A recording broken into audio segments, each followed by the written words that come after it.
Assalamualaikum warahmatullahi wabarakatuh. Gimana bro and sis, kabar lu hari ini? Tetap sehat dan semangat ya. Nah, biasa bro and sis, seperti judul konten kali ini, gua nggak panjang kali lebar, gua langsung mulai aja ya. Kenapa sih judul kali ini? SHM tumpang tindih, lakukan ini bro and sis. Nah, jadi SHM itu apa ya? Sertifikat hak milik ya, suatu bukti kepemilikan atas tanah bro and sis ya. Makanya naik judul konten kali ini ya, SHM tumpang tindih, lakukan ini bro sis. Nah oke, gua mulai, gak panjang lebar ya, gua bacain dulu ya pertanyaannya ya bro and sis ya. Biasa naik konten karena pertanyaan lu yang masuk ya. Oke, gua mulai, gua bacain dulu ya bro and sis ya pertanyaannya. Nah, Assalamualaikum warahmatullahi wabarakatuh. Salam kenal buat lu semua, tim Super Semalopum Podcast, khususnya buat lu bro yang nggak panjang kali lebar. Astagfirullahaladzim, gue jawab dulu. Waalaikumsalam warahmatullahi wabarakatuh. Oke.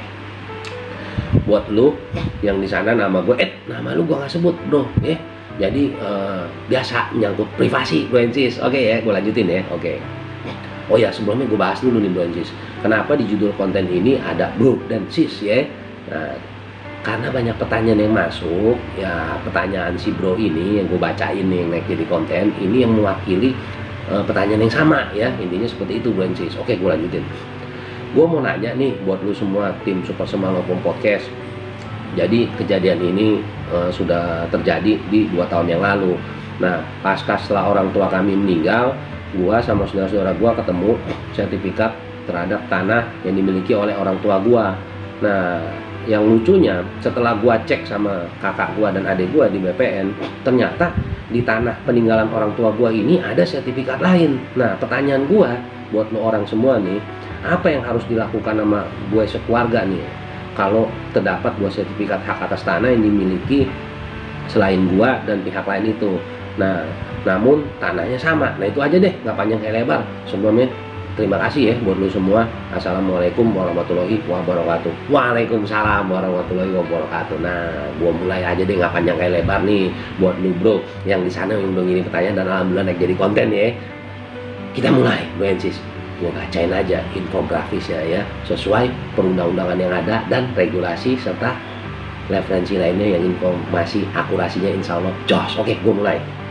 Jadi gini ya, buat lu bro di sana dan juga bro sis yang lain ya, menyangkut pertanyaan lu dan judul konten ya. Kalau menyangkut tanah nih ya, terhadap tanah lu, keluarga lu ya, yang tumpang tindih ya, karena ada sertifikat lain di dalam tanah tersebut selain sertifikat yang dimiliki oleh lo orang. Nah, jadi pertanyaannya apa sih yang harus dilakukan? Nah, gue mulai ya. Jadi gini, kalau pemeriksaan informasi itu mengenai sertifikat ya, itu bisa dilakukan di kantor pertanahan ya, untuk mengetahui keabsahan sertifikat lu ataupun sertifikat yang satunya lagi tuh yang lu ketemuin ya. Nah, nanti lu datang tuh ke kantor pertanahan di mana tanah tersebut berada untuk dipastikan kebenaran dari masing-masing sertifikat itu. Nah, kenapa begitu ya bro and sis ya? Itu sesuai atas informasi yang telah dijamin oleh pasal 34 ayat 1 Peraturan Pemerintah nomor 24 tahun 1957 tentang pendaftaran tanah ya, yang isinya begini nih. Setiap orang yang berkepentingan berhak mengetahui data fisik dan data yuridis yang tersimpan di dalam peta pendaftaran daftar tanah, surat ukur dan buku tanah. Nah, dari informasi tersebut tuh ya bro and sis ya, lu dapat memastikan apakah kedua sertifikat tersebut tercatat di kantor pertanahan atau tidak ya gitu. Nah, terus nih tindak pidananya nih, tindak pidana pemalsuan akta autentik dalam hal didapati bahwa salah satu sertifikat tidak tercatat di kantor pertanahan, dapat diduga pihak pemegang sertifikat tersebut melakukan pemalsuan atau pemakaian akta autentik palsu yang diatur sesuai dalam pasal 264 nih ya, ayat 1, angka 1 dan ayat 2 Kitab Undang-Undang Hukum Pidana ya. Yang bunyi begini nih, pasal 264 ayat 1 angka 1 ya, KUHP ya. Pemalsuan surat diancam dengan pidana penjara paling lama 8 tahun bro and sis jika dilakukan terhadap pemalsuan di akta autentik tersebut ya. Nah, terus pasal 264 ayat 2 ya KUHP diancam dengan pidana yang sama barang siapa dengan sengaja memakai surat tersebut dalam ayat pertama yang isi tidak sejati atau yang dipalsukan seolah-olah benar dan tidak dipalsu. Jika pemalsuan surat itu dapat menimbulkan kerugian ya, kalau itu terjadi kerugian ke pihak lu bro and sis ya, khususnya lu nih bro yang ngirim pertanyaan ya. Itu sesuai menurut bukunya R. Susilo dalam buku Kitab Undang-Undang Hukum Pidana ya, serta komentar-komentarnya lengkap pasal demi pasal. Surat yang dipalsu itu harus suatu surat yang salah satunya dapat menerbitkan hak ya, itu ada di halaman 195. Jadi itu bukunya bagus tuh Bensis ya. Nah, sementara akta otentik yang dimaksud adalah akta yang dibuat di hadapan seseorang pegawai negeri umum yang berhak untuk itu, seperti notaris, pegawai, pencatat jiwa, dan sebagainya ya, sesuai di halaman bukunya Pak R. Susilo itu di halaman 197 juga diterangin tuh Bensis ya.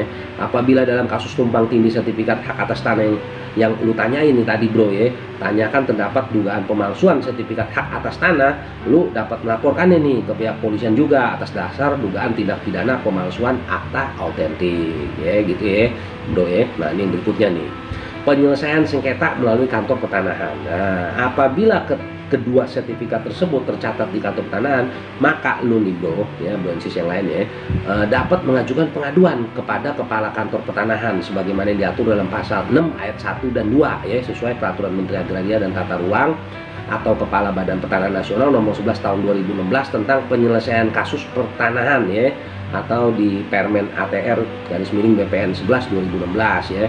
Pengaduan paling sedikit memuat identitas pengadu dan uraian singkat kasus serta harus dilampiri dengan fotokopi identitas pengadu Bensis ya. Fotokopi identitas tuh dilampirin penerima kuasa kalau lu ngasih kuasa, dan surat kuasa apabila dikuasakan nih kalau lu nguasain ke abang lu atau adek lu ya bro ya, serta data pendukung atau bukti-bukti terkait dengan pengaduan. Nah, pengaduan akan diproses dengan dilakukannya pengumpulan data, analisis, pengkajian, dan pelaporan dalam rangka menyelesaikan sengketa dan konflik ya gitu ya Bensis. Nah jadi gini, untuk menjawab pertanyaan lu juga nih bro ya, di pasal 24 ayat 7 Permen ATR _BPN 11 2016 itu dijelaskan sebagai berikut nih, gue bacain ya. Dalam hal di atas suatu bidang tanah terdapat tumpang tindih sertifikat hak atas tanah, Menteri Agraria dan Tata Ruang atau Kepala Badan Pertanahan Nasional atau Kepala Kantor Wilayah Badan Pertanahan Nasional sesuai kewenangannya menerbitkan keputusan pembatalan sertifikat yang tumpang tindih, sehingga di atas bidang tanah tersebut hanya ada satu sertifikat hak atas tanah yang sah ya. Nah terus gini, buat lu nih bro yang ingin tanya di Bensis yang lain ya, upaya hukum terhadap penyelesaian sengketa. Nah jika ada pihak yang keberatan nih ya atas hasil penyelesaian tersebut tadi nih Bensis ya, khususnya lu bro ya nak ngirim pertanyaan, maka dapat diajukan upaya administratif maupun gugatan ke Pengadilan Tata Usaha Negara ya, PT-UN. Menurut gue sih gini sama teman-teman di Super Semalo Podcast ya, Menteri Agraria dan Tata Ruang atau Kepala Kantor BPN atau Kepala Kantor Wilayah BPN dapat diklarifikasikan sebagai pejabat atau tata usaha negara berdasarkan pasal 1 angka 8 ya Undang-Undang nomor 51 tahun 2009 tentang perubahan kedua atas Undang-Undang nomor 5 tahun 1986 tentang peradilan tata usaha negara ya, itu Undang-Undang 51 2009 tuh.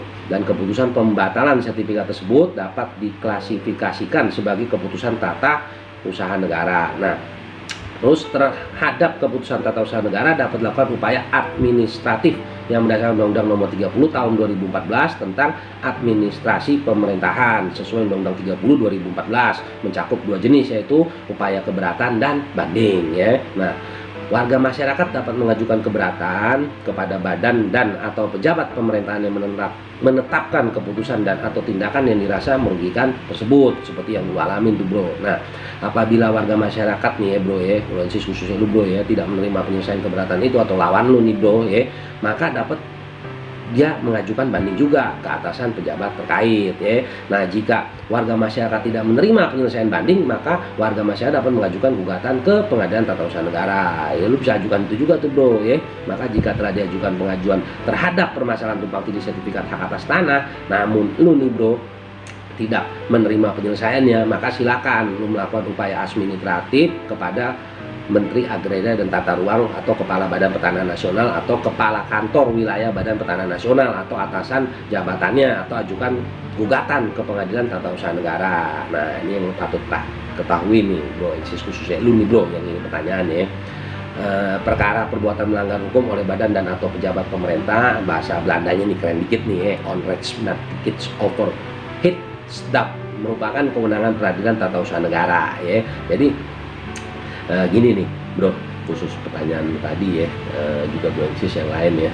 Jadi tadi yang lu tanya itu gua rasa jawabannya dari gue sama teman-teman Super Semalo ya tadi tuh seperti yang udah gue bacain ya gitu loh ya. Nah, kalau lu mau dapat nasihat hukum yang lebih spesifik nih, ya lu bisa carilah ya profesi profesional lawyer ya, yang mungkin lu bisa nanyanya lebih dalam karena ini menyangkut hal perundang-undangan ya, apalagi perundang-undangan masalah tanah gitu loh. Buat lu bro yang udah ngirim pertanyaan juga buat sisi yang lain ya, atau oke, sebelumnya gini dulu ya. Sorry nih, gue jadi bapak lihat nih buat sisi. Gue bacain dulu ya. Tadi jawaban tadi itu dasar hukumnya apa ya? Kitab Undang-Undang Hukum Pidana ya, Undang-Undang Nomor 5 Tahun 1986 tentang Pengadilan Tata Usaha Negara ya, sebagaimana yang telah diubah pertama kali dengan Undang-Undang Nomor 9 Tahun 2004 tentang perubahan atas Undang-Undang Nomor 5 Tahun 1986 tentang Peradilan Tata Usaha Negara, sebagaimana yang telah diubah kedua kali dengan Undang-Undang Nomor 51 tahun 2009 tentang perubahan kedua atas Undang-Undang Nomor 5 Tahun 1986 tentang Peradilan Tata Usaha Negara. Nah, juga Undang-Undang Nomor 30 Tahun 2014 tentang Administrasi Pemerintah. Terus Peraturan Pemerintah Nomor 24 Tahun 1997 tentang pendaftaran tanah. Terus juga Peraturan Menteri Agraria dan Tata Ruang atau Kepala Badan Pertanahan Nasional Nomor 11 Tahun 2016 tentang penyelesaian kasus pertanahan, dan juga Peraturan Mahkamah Agung Nomor 2 Tahun 2019 tentang penyelesaian sengketa tindakan pemerintah dan kewenangan mengadili perbuatan melanggar hukum oleh badan dan atau pejabat pemerintah ya. Bahasa Belanda yang keren tadi tuh, onrechtmatig over Edsted ya. Nah, dan juga referensi buku Bapak R. Susilo di judulnya Kitab Undang-Undang Hukum Pidana KUHP serta komentar-komentar lengkapnya pasal demi pasal, itu diterbitin di Bogor tuh oleh TI ya tahun 1991, dan juga pasal 6 ayat 4 dan 5 Permen ATR BPN nomor 11 2016, pasal 10, pasal 11, pasal 16 dan pasal 23 Permen ATR BPN 11 2016. Terus pasal 1 angka 9 Undang-Undang 51 2009, pasal 75 ayat 1 dan 2 Undang-Undang 30 2014, juga pasal 76 ayat 1 dan pasal 77 ayat 1 dan 2 Undang-Undang 30 2014 ya. Dan juga pasal 76 ayat 2 dan pasal 78 ayat 1 dan 2 Undang-Undang 30 2014, pasal 76 ayat 3 Undang-Undang 30 2014, pasal 2 ayat 1 Peraturan Mahkamah Agung Nomor 2 Tahun 2019 tentang pedoman penyelesaian sengketa tindakan pemerintah dan kewenangan mengadili perbuatan melanggar hukum oleh badan dan atau pejabat pemerintah ya, pemerintahan maksudnya Bu Sis ya. Nah, jadi gini nih, khusus lu nih bro yang udah ngirim pertanyaan ke kita ya, alhamdulillah, dan terus naik jadi konten ya. Makanya naik kontennya judulnya SHM tumpang tindih lakukan ini Bro Ensis. Tadi itu maksudnya ya Bro Ensis ya, yang udah gue kasih infografisnya sama teman-teman Super Smart Law Firm Podcast ya. Jadi begini, buat lo nih bro, khususnya yang ini pertanyaan ya, mudah-mudahan insya Allah apa yang udah gue terangin ya, yang gue wakilin teman-teman Super Smart Law Firm Podcast jawab pertanyaan lu, mudah-mudahan lu dapat pencerahannya ya, dan juga buat sisi yang lain yang mungkin mengalami permasalahan hal yang sama seperti lu bro. Nah tapi gini, gue sedikit ngomong tadi, gue sambung nih tadi nih ya bro, sebelum gue tadi bacain dasar-dasar hukumnya ya. Kalau ternyata pertanyaan lu dan kita jawab ini ternyata kok lu merasa pencerahannya kurang nih ya bro ya, nah kalau saran gue sih kalau seperti ini udah lu dua hal aja deh, lu cari profesi profesional ya, lawyer atau advokat ya, buat lu biar bisa konseling ya. Atau mungkin kalau lu nggak mau, alternatif keduanya ada nih bro ya, lu kirim jawaban ulang ya ke kita nih Super Smart Law Firm Podcast ya, lu kirim ulang ke email kami, lu nanya lebih detail, dan insya Allah nih bro, khususnya lu nih bro ya, dan bro yang lain nih, kita akan lanjutin kontennya sekarang ini di konten berikutnya dengan menghadirkan pakarnya ya dan narasumber yang kompetensinya jelas untuk kita diskusi bersama live streaming insya Allah bro, khususnya lu nih bro. Untuk apa? Biar lu nanya lebih detail ya. Nah tapi lu kirim lagi nih pertanyaan berikutnya ke email kami. Nah seperti biasa nih bro Ensis, buat lu nih ya bro Ensis yang lain yang baru ketemu channel ini, kok biar gue bisa naik jadi konten, pertanyaan gue kayak bro yang tadi yang sekarang naik jadi konten gimana? Nah gampang, lu kirim nih, nah dia nongol nih supersmallawfirm@gmail.com. nah kesana lu kirim ke email kita tuh, insya Allah tuh bro Ensis. Kalau pertanyaan lu yang mohon maaf ya lolos seleksi seperti bro tadi nih yang makanya naik jadi konten ini, kita akan tayangin jadi konten. Kenapa sih mesti lolos seleksi? Itu selalu ada pertanyaan juga tuh di email kami tuh, banyak dari orang Bro Ensis ya. Kenapa? Karena ini kita sajikan ke publik nih Bro Ensis, setiap konten yang kita naikin tayang ya. Jadi nggak bisa sembarangan Bro Ensis gitu loh ya. Dan buat lu nih Bro Ensis, kalau yang pertanyaannya udah kirim dan kayaknya kok belum dijawab pertanyaan gue, sabar ya, insya Allah kita naikin tayang ya. Kalau layak naik tayang gitu juga, tapi kalau yang nggak layak naik tayang insya Allah tetap kita jawab Bro Ensis lewat email juga gitu ya Bro Ensis ya. Oke, nggak panjang kayak lebar Bro Ensis karena menyangkut durasi dan kuota nih, mohon maaf, padahal kuota sama durasi itu ada hubungan ya. Jadi intinya kalau kuota lu pakai insya Allah lu ikhlas ya buat bagi kebaikan, insya Allah dapat pahala ya, buat promo. Jadi bukan itu sih masalahnya Bro Ensis, masya Allah, astagfirullahaladzim. Oke ya, oke, kayak biasa Bro Ensis, sebelum gua pamit ya gua juga seperti biasa nih nyampein sama lo semua Bro Ensis, khususnya lu ya bro, yang alhamdulillah udah naik jadi konten pertanyaan lu ya. Jadi setiap jawaban yang lo orang kirim nih, pertanyaan yang lo orang kirim, kita Super Semua Open Podcast di sini tuh jawab selalu berdasarkan peraturan perundang-undangan yang ada dan regulasi yang ada, serta beberapa referensi yang informasi akurasinya insya Allah jos gitu loh ya Bro Ensis ya. Jadi seperti biasa juga nih, kalau gua ada salah-salah kata nih yang mewakili teman-teman Super Semua Open Podcast, kami minta maaf karena kita semua yang di sini ini manusia biasa Bro Ensis ya, kalau punya kesalahan. Nah oke, nggak panjang lebar Bro Ensis, kayaknya durasinya kepanjangan nih, udah ada yang skip lagi tadi, masya Allah. Padahal kalau nonton sesuatu hal yang bersifat mengedukasi itu, mohon maaf nih Bro Ensis, biasain jangan di skip ya. Kenapa? Biar nggak gagal paham lu ya gitu Bro Ensis. Oke, udah gua pamit aja nih bentar lagi. Nah seperti biasa Bro Ensis, sebelum gua pamit ada beberapa hal yang ingin gue sampaikan ke lu nih ya, khususnya yang pertama nih, thank you ya, terima kasih ya Bro Ensis buat lo orang semua yang setia ngikutin channel kami ya. Berarti lu udah subscribe ya, udah lu klik subscribe, udah lu klik loncengnya ya. Jangan lupa bantuin share Bro Ensis, biar apa? Biar insya Allah saudara-saudara kita Bro Ensis yang lain itu belum ketemu channel kita ya, biar ikut kebagian dapat ilmunya Bro Ensis ya gitu ya. Nah bagi lu pada nih Bro Ensis yang baru ketemu channel kita dan baru mantengin ya, jangan lupa ya Bro Ensis diklik subscribe, diklik loncengnya biar dapat apa? Notifikasi. Insya Allah tuh Bro Ensis, kalau lu udah dapat notifikasi ya, kalau konten kita baru nongol, lu insya Allah jadi orang pertama yang nonton, masya Allah gitu ya Bro Ensis ya. Oke, gue mau pamit dulu nih seperti biasa nih Bro Ensis, ini kan masih suasana pandemi COVID nih, jangan lupa ya prokes sesuai pesan mama. Nah lu udah pada tahu, pakai masker, jaga jarak, cuci tangan. Kalau lu baru aktivitas pulang ke rumah lu, ke kediaman lu dari luar, jangan lupa salinan yang bersih, dan tiap pagi usahain olahraga ya Bro Ensis. Biar apa? Biar tetap sehat dan semangat juga. Satu lagi nih, pola makan, pola hidup dijaga selain olahraga gitu ya Bro Ensis ya, masya Allah. Nah oke Bro Ensis, gue kayaknya lihat muka lu udah pada jenuh karena ngeliat muka gue enak lu pada ya, astagfirullahaladzim. Oke begini, sebelum gue pamit ada sesuatu yang sering gue ulang-ulang setiap penutupan konten Bro Ensis. Apa sih? Nah lu udah pada tahu nih, insya Allah bersihin hati lu, bersihin pikiran lu, dan disiplin. Insya Allah Bro Ensis, kalau lu bersihin hati lu, bersihin pikiran lu, dan disiplin di setiap kegiatan lu, beraktivitas di keseharian aktivitas lu, insya Allah Bro Ensis, kita akan semua terhindar nih dari semua bentuk pelanggaran dan masalah hukum yang bisa timbul terhadap diri kita semua. Itu Bro Ensis. Jadi jangan lupa bersihin hati, bersihin pikiran, disiplin. Oke ya Bro Ensis, sebelum gua pamit kayaknya udah semua nih. Kalau ada salah-salah kata gua ulang lagi nih, gua sama teman-teman Semana Open Podcast minta maaf ya. Gitu dulu ya, gua pamit ya. Tetap semangat dan sehat selalu. Assalamualaikum warahmatullahi wabarakatuh.